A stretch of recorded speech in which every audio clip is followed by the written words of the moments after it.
우리 먼저 신앙 고백하고 우리 말씀 받겠습니다. 주는 그리스도시요 살아계신 하나님의 아들이시니이다. 아멘. 오늘 예배서 5장 22절부터 33절 말씀을 통하여서 전도자가 누릴 성경적 남편과 아내의 관계라는 제목으로 좀 말씀을 붙잡아야 되겠습니다. 먼저 서론적으로 우리 생각해야 될 것이, 우리가 하나님께 집중을 하지 않으면요, 우리 안에 먼저 각인됐던 나의 것이 튀어나오게 됐습니다. 나의 생각과 나의 동기와 또 내가 원하는 것들, 나의 것들이 나오게 됐죠. 성공과 또 나의 이름을 드러내고자 하는 그런 것들이 사실은 나도 모르게 계속 나오게 되는 것을 보게 됩니다. 그래서 우리는 매일매일 하루에 적어도 한 번 이상은 고요한 시간, 하나님 앞에 집중하는 시간을 반드시 가져야 됩니다. 그 시간을 통해서 무엇을 해야 되냐? 여러분에게 있는 잘못 각인된 것들을 하나님의 것으로 바꾸는 시간을 가지는 것입니다. 모든 것을 다 멈추고요, 그것에 하나님께 집중하는 것입니다.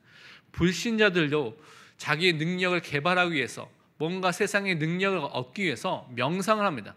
모든 것을 다 내려놓고 자기가 원하는 것을 놓고 명상하는 불신자들도 있는데, 우리 하나님의 자녀는 세상의 것이 아니라 하나님 것에 집중하는 그 고요한 시간, 집중의 시간을 매일 한 번 이상은 꼭 가지시길 바랍니다. 우리와 하나님의 말씀 속에 많은 차이가 있을 수 있습니다. 그 차이 때문에 많은 갈등이 있을 수 있습니다. 저는 대학생 때 사도행전을 읽으면서 왜 사도행전에 있었던 역사가 나에게 일어나지 않지? 그 말씀과 나의 사이에 엄청난 간격과 차이가 있는 것 때문에 고민을 했습니다. 그것을 놓고 기도하면서 하나님께서 다락방 전도운동을 만나게 하시고 지금 이 자리까지 저를 인도해 주셨습니다. 말씀과 여러분 사이에 많은 차이가 있는 것이 정상적일 수 있습니다. 그런데 그때 어떻게 하느냐가 너무나 중요합니다. 많은 사람이 그 말씀과 자신의 차이를 보고 그냥 말씀을 무시하거나 자기가 원하는 대로 사는 사람이 너무나 많습니다. 그것이 아니라 말씀과 우리 자신이 맞지 않는 상황이 온다면 무엇이 틀렸겠습니까? 절대 진리 되신 하나님의 말씀이 맞는 것이고 우리 자신이 틀린 것입니다. 그렇다면 우리 자신이 어디에 맞춰야 되겠습니까? 하나님의 말씀에 맞추고 하나님의 말씀에 복종을 해야 되는 것입니다. 그것이 우리가 해야 될 중요한 자세입니다. 그런데 우리가 요즘 살고 있는 문화와 또 많은 자유주의 신학과 많은 것들은 뭘 강조하냐면, 이 세상에는 절대 진리가 없어. 너가 말하는 것도 옳고 이 사람이 말하는 것도 옳아. 상대적인 진리죠. 모든 사람이 다 옳고 다 좋은 거야. 그렇게 되면 우리에게는 절대 기준과 절대 진리가 사라지게 되는 것입니다. 그러면 우리는 하나님의 말씀을 믿을 필요 없는 것입니다.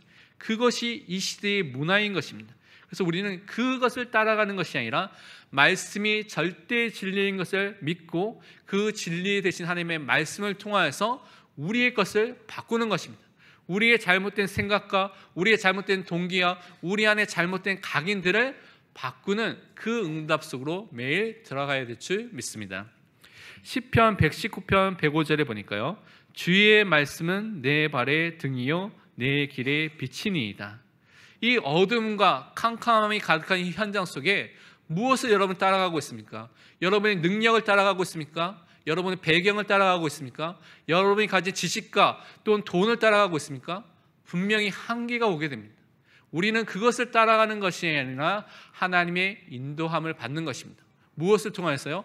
하나님의 말씀을 통하여서, 빛과 등이 되신 그 말씀을 통하여서 이 시대를 살아가는 전도자로, 하나님의 자녀로 여러분을 불러시고 세워주신 것입니다. 그래서 우리는 하나님의 말씀에 집중하는 것입니다. 바울이요, 사실은 아시아 지역에서 계속 전도하기를 놓고 또 계획을 세우고 지속적으로 그곳으로 가기로 노력을 했습니다.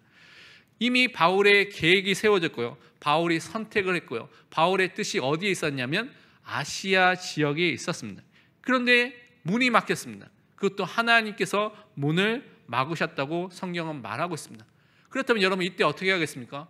하나님, 내가 원하는 게 이건데 왜 이건 문을 막으십니까? 많은 사람 대부분 100% 그렇게 얘기하겠죠. 그런데 바울은 그 현장에서 어떻게 했습니까? 자신의 계획이 아니라 이 속에 분명한 하나님의 인도하심을 보고 기도를 했습니다. 그 기도 속에서 환상을 통해서 마게도냐 사람이 자기를 손짓하는 것을 보면서 하나님이 원하시는 것이 마게도냐 현장에 가서 그 지역에 복음을 전하는 것이구나라는 것을 발견하고 그 지역으로 또 전도 여행을 떠나게 됐습니다. 그것을 통하여서 유럽과 로마의 복음화의 응답의 문이 열리게 된 것을 우리는 성경을 통해서 사도행전 16장을 통해서 우리가 확인해 볼 수가 있는 것입니다. 우리의 이런 막힘의 현장 속에서, 뭔가 안 되는 현장 속에서 우리의 뜻과 우리의 소원이 아니라 하나님의 뜻과 하나님의 소원을 놓고 여러분은 기도하시길 바랍니다. 분명히 그 속에 하나님의 인도하심을 분명히 발견할 줄 믿습니다. 그래서 우리가 중요한 것이 예배입니다. 예배를 통해서 하나님의 말씀에 집중하는 것입니다. 히브리서 4장 16절에 보니까요, 그러므로 우리는 긍휼하심을 받고 때를 따라 돕는 은혜를 얻기 위하여 은혜의 보좌 앞에 담대히 나아갈 것이니라. 예배 속에서 우리는 은혜의 보좌 앞으로 담대히 나가는 것입니다. 예배 속에서 하나님의 말씀을 나의 말씀으로 붙잡는 것입니다. 그래서 중요한 것이 말씀입니다. 사역자, 말씀을 전달하고 증언해주고 대언해주는 그 사역자가 중요한 것이 아니라 그것을 통해서 여러분에게 주시는 말씀이 중요한 것입니다. 그래서 사역자에 집중하는 것이 아니라 말씀에 여러분은 항상 집중해야 하는 것입니다. 제가 이제 상임위원회 어른들 목사님을 이렇게 만나러 갈 때가 몇 번 있었거든요. 그렇게 많지 않고 전 만나러 가는 걸 별로 안 좋아했기 때문에 몇 번 안 만났는데, 또 만나게 되면 꼭 어떤 어른 목사님 중에 한 분이 저한테 꼭 하는 말이 있습니다. 최 목사 보니까 뚜껑 하나 만들라고. 제 머리가 이렇게 없으니까 뚜껑 하나 딱 만들어서 덮으라고. 그러면서 그 뚜껑 덮고 이제 사역을 하라고 이렇게 말을 몇 번 하시더라고요. 그래서 그 목사님 보시기에 제가 뚜껑이 필요한 사람이구나 라고 이렇게 이제 생각이 들었는데, 뚜껑이 없든 있든 중요한 것이 아닙니다. 여러분, 중요한 것은 말씀이 중요한 것입니다. 어떤 사람에서든지 말씀을 붙잡는 것이 중요한 것입니다. 왜냐하면 하나님께서는 그 말씀을 통하여서 역사하시기 때문에, 우리를 인도하시기 때문에, 그래서 여러분은 말씀 속에 모든 것을 놓고 집중을 해야 될 줄 믿습니다. 하나님께서는 예배 때마다 새 은혜를 주십니다. 그래서 예배 때마다 하나님이 주신 그 은혜와 응답을 놓치지 않고 나의 것으로 붙잡는 것이 너무나 중요한 것입니다. 그래서 우리에게 주시는 공예배를 통하여서, 또 우리 또 시작하는 40일 집중 새벽 기도를 통하여서 하나님의 인도하심과 그 은혜와 말씀을 통하여서 하나님의 계획을 붙잡는 전도자의 삶을 살아야 될 줄 믿습니다. 하나님의 말씀으로 우리가 일심으로 집중할 때 하나님의 역사가 일어나게 되는 것입니다. 말씀이 성취되는, 이루어지는 말씀 성취의 응답 속에 우리가 있게 되는 것입니다.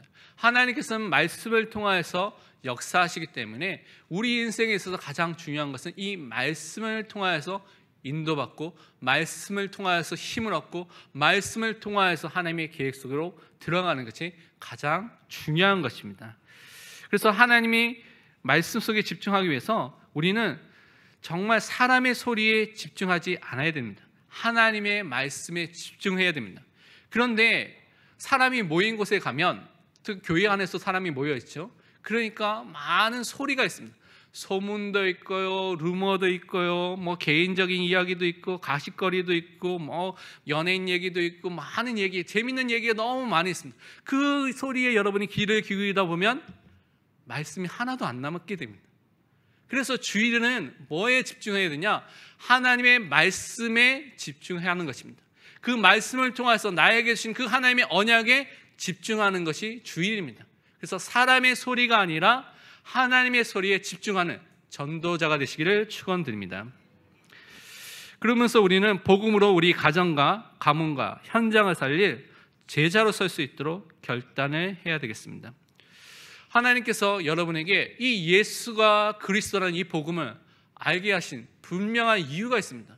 여러분이 수많은 교회가 있는데, 대구에도 수천 교회가 있을 텐데 왜 이 교회를 하나님께서 여러분을 인도해 주셨습니까? 분명한 하나님의 계획이 있는 것입니다. 정말 하나님 원하시는 이 복음을 붙잡고 세계 복음화의 제자로 여러분을 불러주시고 세워주신 것입니다. 그래서 그 응답을 붙잡고 여러분이 제자의 응답을 분명히 확인해야 될 줄 믿습니다. 성경에 보니까요, 많은 사람을 통하여서 하나님께서 역사를 하신 것이 아닙니다. 성경을 보니까 때로는 요셉 한 명을 통하여서 강대국, 그 애굽의 현장으로 보내서 그 강대국과 많은 사람을 살리는 것을 요셉 한 명을 통해서 하나님께서 하셨습니다. 그래서 생각하기를 사람들이 많은 사람이 모여야지 하나님의 뜻이 이루어진다 생각할 수 있지만 아닙니다. 여러분 성경을 자세히 읽어보십시오.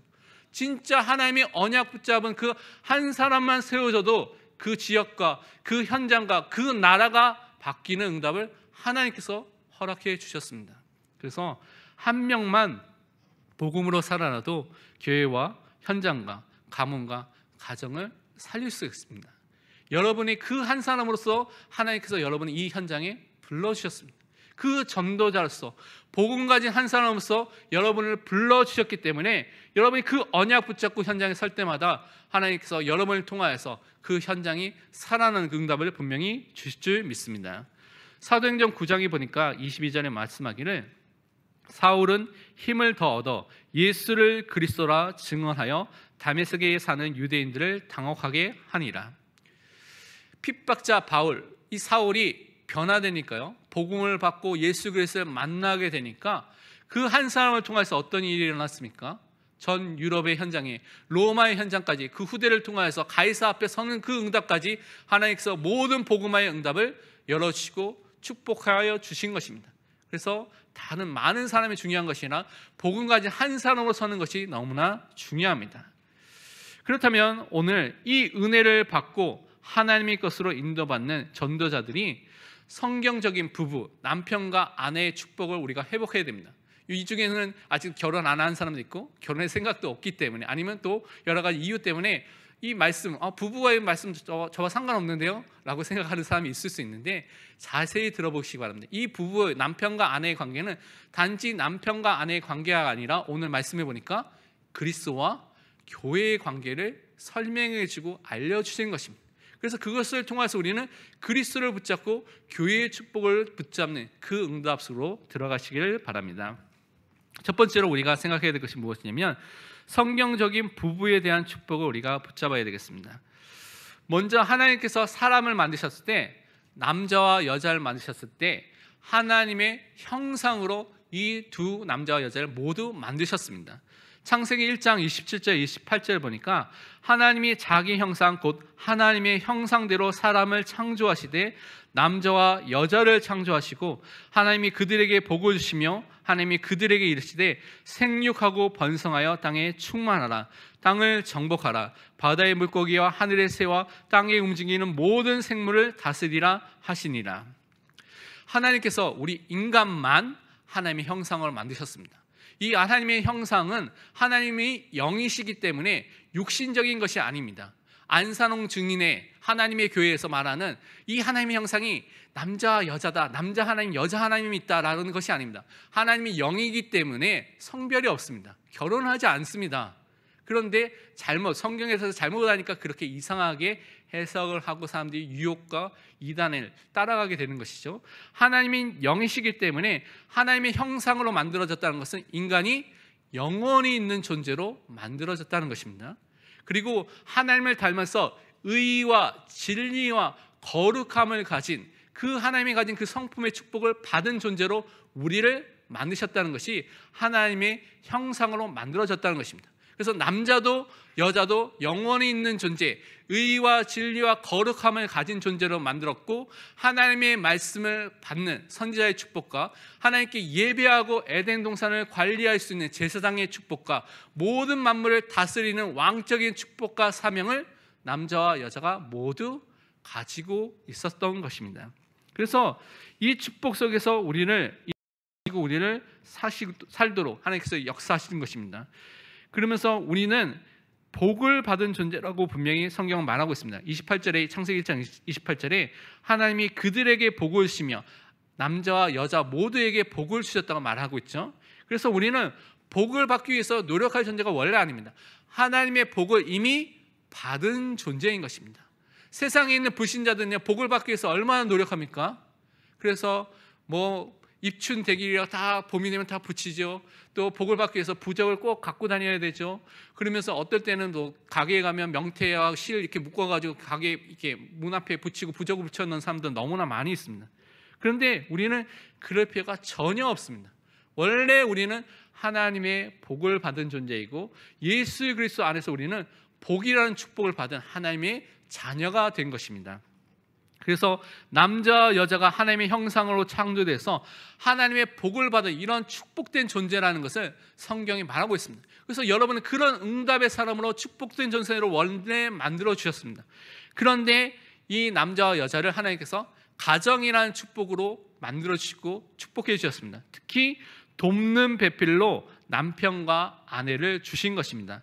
창세기 2장 18절에 보니까요, 여호와 하나님이 이르시되 사람이 혼자 사는 것이 좋지 아니하니 내가 그를 위하여 돕는 배필을 지으리라 하시니라. 남편과 아내는 서로에게 돕는 배필입니다. 세우고 섬기는 배필로 하나님께서 서로에게 주신 것입니다. 그래서 남편은 아내를 돕는 것이고 아내는 남편을 돕는 것입니다. 어떻게 도와야 됩니까? 하나님께 주신 원래 말씀 안에서 아담과 하와가 하나님의 말씀, 선악과의 언약 안에서 함께 하나님께 영광과 찬송을 돌리며 예배하는 자로 서로 돕는 것입니다. 하나님께 경배하는 자로 원래 서로 섬기고 돕는 일을 하도록 만드는 것입니다.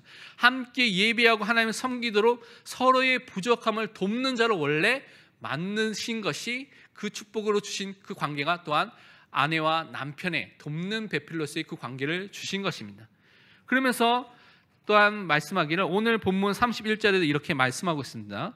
그러므로 사람이 부모를 떠나 그의 아내와 합하여 그 둘이 한 육체가 될지니 라고 말하고 있습니다.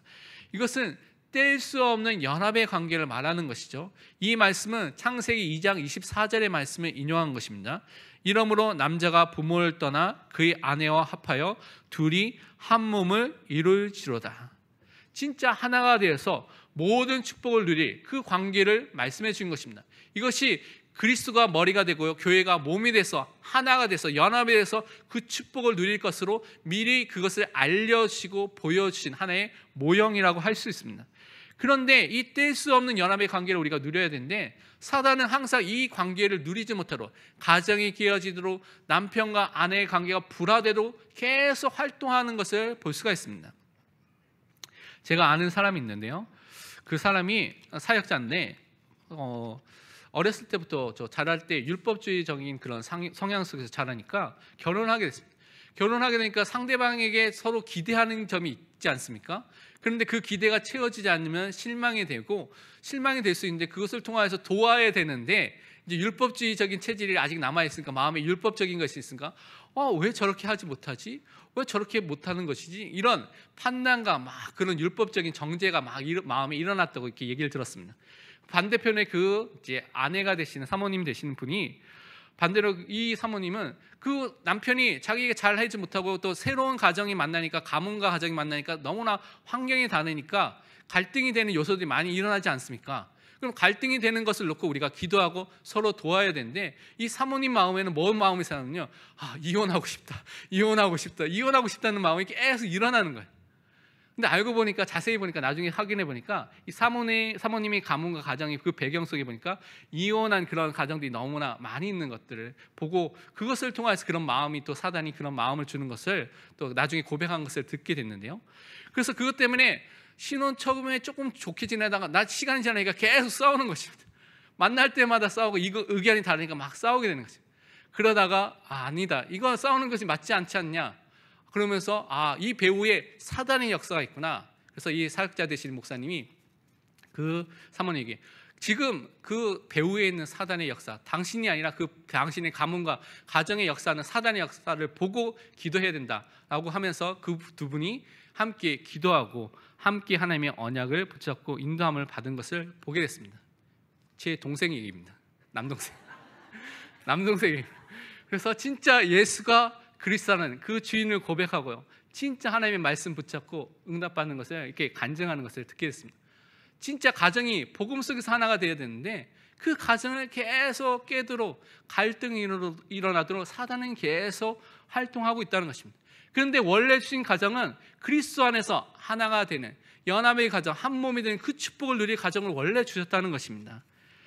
정말 남편과 아내가 정말 그리스도와 교회 간의 그 관계와 축복을 누리도록 알 수 있도록 우리에게 허락해 주신 것이죠. 그래서 성경적인 올바른 부부의 관계를 확인하고 누릴 때 그리스도와 교회의 관계를, 그 언약을 매일매일 확인하고 누릴 수 있습니다. 그래서 남편을 볼 때, 아내를 볼 때 그리스도와 교회를 확인하고 고백할 수 있는 그 축복으로 남편과 아내를 줬습니다.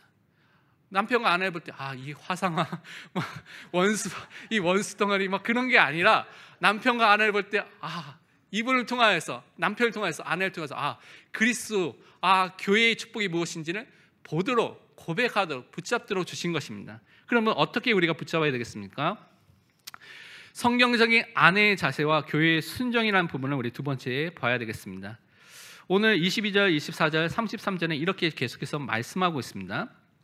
아내들이여 자기 남편에게 복종하기를 주께 하라. 이는 남편이 아내의 머리됨이 그리스도께서 교회의 머리됨과 같음이니 그가 바로 몸의 구주시니라. 그러므로 교회가 그리스도에게 하듯이 아내들도 범사에 자기 남편에게 복종할지니라. 33절 하반부에 보면 아내도 자기 남편을 존경하라. 아내의 머리가 되는 존재가 남편이라고 말하고 있습니다. 그래서 그 남편에게 순종하라고 오늘 성경은 말하고 있습니다. 골로새서 3장 18절에도 아내들아 남편에게 복종하라. 이는 주 안에서 마땅하니라. 마땅하게 해야 할 일이라고 말씀하고 있죠. 하나님께서 가정을 만드시고 가정에 질서를 주셨는데 그 질서가 남편이 머리가 되고 아내가 그것을 따라가는 관계로 하나님께서 주셨다는 것입니다. 그래서 아내가 가정에서 남편에 순종하도록, 다른 말로 가정에서 남편의 권위를 인정하는 삶을 사는 것입니다. 가정에서 남편의 자리를 만들어서 그것을 인정하는 삶을 살도록 하나님께서 원래 만들어 주셨습니다. 그래서 가정에서 아빠를 무시하고 멸시하는 일을 하는 것이 아니라 아빠의 자리를 지켜주고 보호해야 될 것이 누구냐? 아내가 자녀들에게 해야 될 것이고 아내가 그 일을 해야 될 것이라고 성경을 말씀해 주신 것입니다. 그런데 오늘 순종하라고 해서 모든 것을 100% 다 순종해야 되냐? 아닙니다. 그것은 아닙니다. 우리의 믿음과 우리의 신앙, 또한 하나님의 말씀에 어긋나는 부분이 있으면 거기에 대해서는 우리가 순종하지 않는 것이죠. 모든 것에 순종의 기준이 있습니다. 그런데 가정을 서로 함께 운영하고 함께 또 가정이 하나님이 원하시는 방향으로 인도받기 위해서 나머지 부분에서는 그 권위를 인정하고 순종해야 된다는 것입니다. 이것을 통해서 우리가 보여야 될 것이 무엇입니까?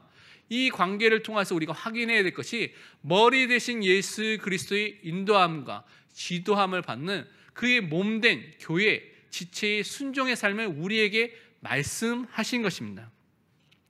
에베소서 1장 22절을 보니까 또 만물을 그의 발 아래 복종하게 하시고 그를 만물 위에 교회의 머리로 삼으셨느니라. 예수 그리스도를 교회의 머리로 삼으셨습니다.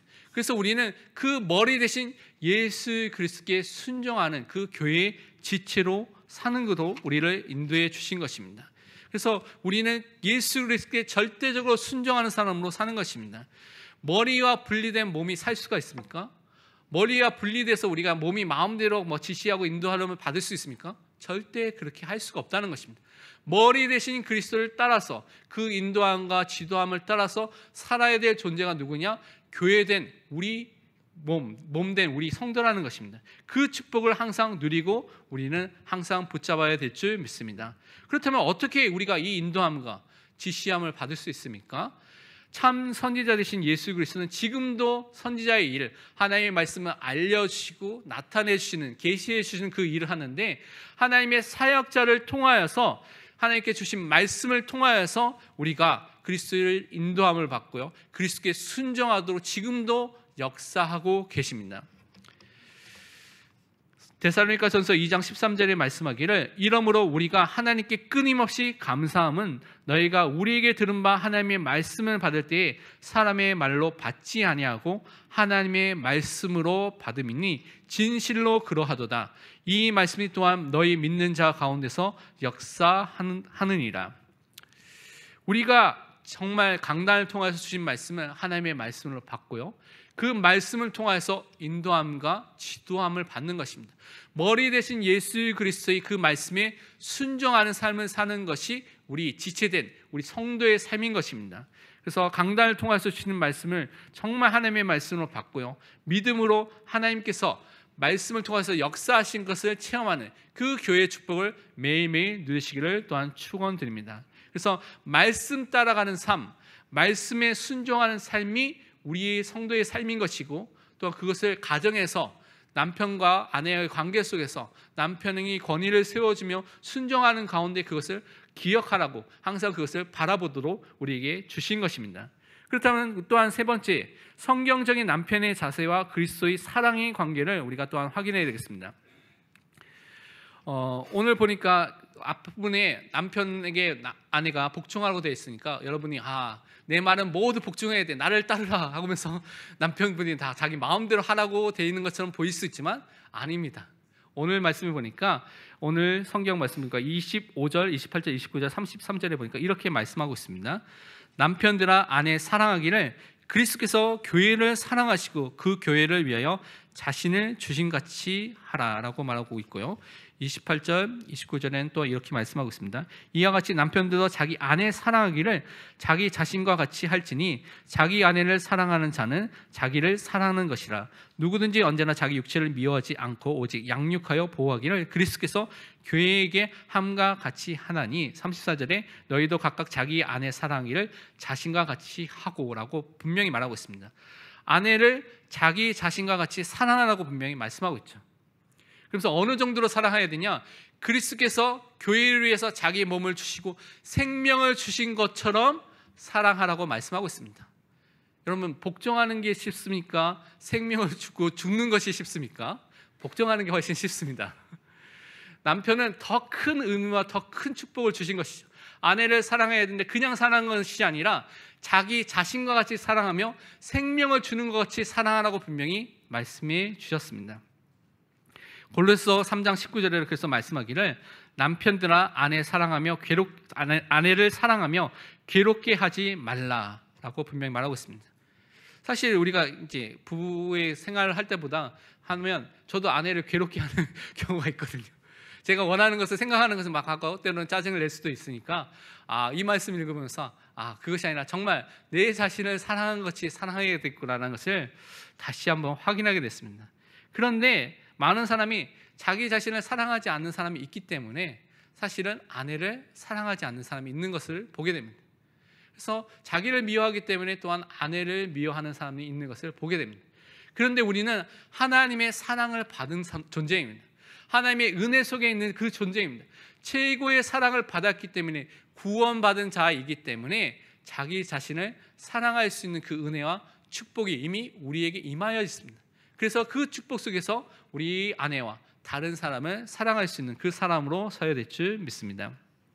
그래서 아내를 양육하고 아내를 보호하는 그 책임도 남편에게 주셨습니다. 그래서 가정을 이루어서 이 언약의 가정 속에서 정말 하나님이 원하시는 이 세계의 복음을 할 수 있도록 이 남편과 아내의 관계를 정말 건강하게 유지할 수 있도록 하나님께서 이 원리를 주신 것입니다. 그래서 이것을 통해서 우리가 붙잡을 것이 무엇이냐? 그리스도께서 생명을 주신 그 사랑을 우리가 붙잡는 것입니다. 항상 아내 속에서 그 관계를 통하여서 항상 그리스도의 사랑을 항상 기억하고 붙잡도록 하나님께서 그것을 우리에게 주신 것입니다. 오늘 25절 27절 읽어보면 그리스도께서 교회를 사랑하시고 그 교회를 위하여 자기 자신을 주신 같이 하라. 이는 곧 물로 씻어 말씀으로 깨끗하게 하사 거룩하게 하시고 자기 앞에 영광스러운 교회로 세우사 티나 주름 잡힌 것이나 어떠한 것들이 없이 거룩하고 흠이 없게 하려 하심이라. 그리스도께서 우리에게 생명을 주셔서 우리를 구원해 주셨죠. 로마서 5장 8절에는 우리가 아직 죄인 되었을 때 그리스도께서 우리를 위하여 죽으심으로 하나님께서 우리에게 대한 자기의 사랑을 확증하셨느니라. 하나님의 사랑을 우리가 받았습니다. 그리스도의 십자가를 통하여서 영원하고 완전한 그의 사랑과 또한 구원을 받은 것입니다. 인간이 절대 해결할 수 없는 이 죄의 문제와 하나님 떠난 문제와 또한 사탄의 종된 이 문제를 예수님이 십자가를 통하여서 보혈을 흘려주셔서 우리의 죄 문제를 완전히 용서해 주시고요, 하나님 만나는 길을 열어주셔서 진리와 생명과 길 대신 그리스도를 통하여 하나님을 알게 하셨고 사탄의 모든 권세를 깨뜨려서 완전한 승리와 자유를 우리에게 허락해 주셨습니다. 예수 그리스도를 믿을 때, 영접할 때 이 구원의 축복이 여러분의 것이 되고 하나님의 사랑과 하나님의 은혜를 입은 자로서 여러분은 이 땅에 살 수밖에 없는 그 축복을 주셨습니다. 그래서 여러분은 이 생명과 구원이라는 가장 귀중한 것을 받았습니다. 하나님의 사랑과 그리스도의 사랑을 받은 자가 교회된 우리입니다. 우리 모든 사람이 이 사랑을 받았습니다. 그래서 남편과 아내의 관계를 통해서 우리는 항상 이것을 생각하는 것입니다. 최고의 축복과 최고의 은혜를 받은 존재인 것을 우리가 항상 기억하는 것입니다. 예수 그리스도의 복음으로서 그래서 우리는 날마다 치유되고요, 거룩해져가는, 새롭게 나가는 그 응답을 우리에게 허락해 주셨다고 말씀하셨습니다. 복음과 말씀을 날마다 붙잡음으로써 우리는 날마다 하나님 앞에 설 수밖에 없는, 하나님이 원하시는 그 사람으로 서는 응답을 우리에게 허락해 주신 것입니다. 어느 정도로 서게 하시느냐, 흠과 점이 없도록, 주름이 없도록 오늘 이렇게 말씀하셨죠. 그렇게 우리를 세워주신다고 말하고 있습니다. 영광스러운 교회로 누가 세우시냐? 우리가 열심히 세우는 것이 아니라 예수 그리스도께서 세워주시는 것입니다. 예수를 그리스도 고백하는 사람에게 내가 내 교회를 세우신다는 그 말씀이 이루어지고 성취가 되는 것입니다. 그래서 우리는 우리를 세워나가시는 그리스도의 축복 속에 들어가는 것입니다. 그 사랑 속에서, 그 은혜 속에서 날마다 세워지는 응답 속으로 들어가야 될 줄 믿습니다. 그러면서 우리는 교회된 우리는 서로 사랑하고 살리는 자의 응답을 누려야 되겠습니다. 요한복음 15장 12절에 말씀하기를 내 계명은 곧 내가 너희를 사랑한 것 같이 너희도 서로 사랑하라 하는 이것이니라. 예수 그리스도께서 우리에게 생명을 주셨죠. 구원을 주셨습니다. 그래서 우리는 예수 그리스도의 그 사랑과 은혜를 받은 존재입니다. 그런데 예수님께서는 그 사랑을 받았기 때문에, 그 사랑 안에 너희가 있기 때문에 너희는 서로 사랑하라고 분명히 말씀하셨습니다. 가장 큰 능력, 우리에게 주어진 큰 능력 중에 하나가 무엇이냐면 사람을 사랑하고요, 사람을 용서할 수 있는 그 힘을 주신 것입니다. 왜냐하면 우리가 도저히 해결할 수 없는 창세기 3장에서 말하는 죄의 문제와 사탄의 문제와 하나님 떠난 문제를 해결받았기 때문에, 용서함을 받았기 때문에, 그 속에서 구원함을 받았기 때문에 우리가 다른 사람을 사랑하고 용서할 수 있는 그 은혜 속에 들어갈 수 있습니다. 복음 속에서, 그리스도의 사랑 속에서 이 힘을 우리에게 허락해 주셨습니다. 그래서 우리는 이것을 통해서 무엇을 하느냐? 사람을 살리는 자입니다. 우리 현장에서 모든 사람을 살리는 그 응답의 사람으로 서야 될 줄 믿습니다. 결론은 우리 두 가지 좀 붙잡아야 되겠습니다. 40일 집중 새벽 기도와 릴레이 금식 기도를 우리 하고 있고요. 또 신방을 또 계속 하고 있습니다. 이 모든 것을 통해서 우리가 기도를 회복해야 되겠습니다. 특히 세계 렘넌트 대회와 교회와 우리 현장을 위해서 기도하는 응답으로 우리가 인도를 받아야 되겠습니다. 참된 여러분이 기도의 맛을 회복할 수 있도록, 기도가 회복되고요, 기도의 한계가 무너지도록, 기도하지 못하도록 하는 모든 사탄의 권세가 예수 그리스도의 이름 앞에 완전히 결박되고 무너지도록 우리가 기도해야 되겠습니다. 사도행전 2장 42절에 그들이 사도의 가르침을 받아 서로 교제하고 떡을 떼며 오로지 기도하기를 힘쓰니라. 말씀 붙잡고 기도하시기를 바랍니다. 기도가 우리의 삶과 리듬이 될 정도로 기도가 회복되시기를 축원드립니다. 그리고 다음 주에 우리 맥주 감사절이 있습니다. 정말 하나님께서 반년 동안, 6개월 동안 우리를 인도하신 것을 여러분이 생각해 보시기 바랍니다. 많은 일들이 있습니다. 저도 이제 새롭게 이 교회를 인도받아서 5개월이 됐는데, 거의 5개월 됐는데, 그 속에서 하나님께서 주신 많은 응답과 많은 인도들이 있습니다. 그 은혜와 응답을 확인하면서 하나님께 감사하는 그 축복이 회복되시기를 축원드립니다. 그래서 우리 삶 속에서 올바른 그리스도와 교회의 축복이 회복되기를 축원드립니다. 기도하겠습니다. 하나님 참 감사합니다. 정말 성경적인 남편과 아내의 관계를 통하여서 그리스도와 교회의 축복과 우리에게 주신 세계복음의 응답이 회복되게 하여 주옵소서. 정말 우리가 그리스도께 순종하는 사람이 되게 하시며 그리스도께서 우리를 사랑하셔서 모든 것을 주신 것을 통하여서 다른 사람을 살리고 사랑하는 전도자가 되게 하여 주옵소서. 살아계신 예수 그리스도의 이름으로 기도합니다. 아멘.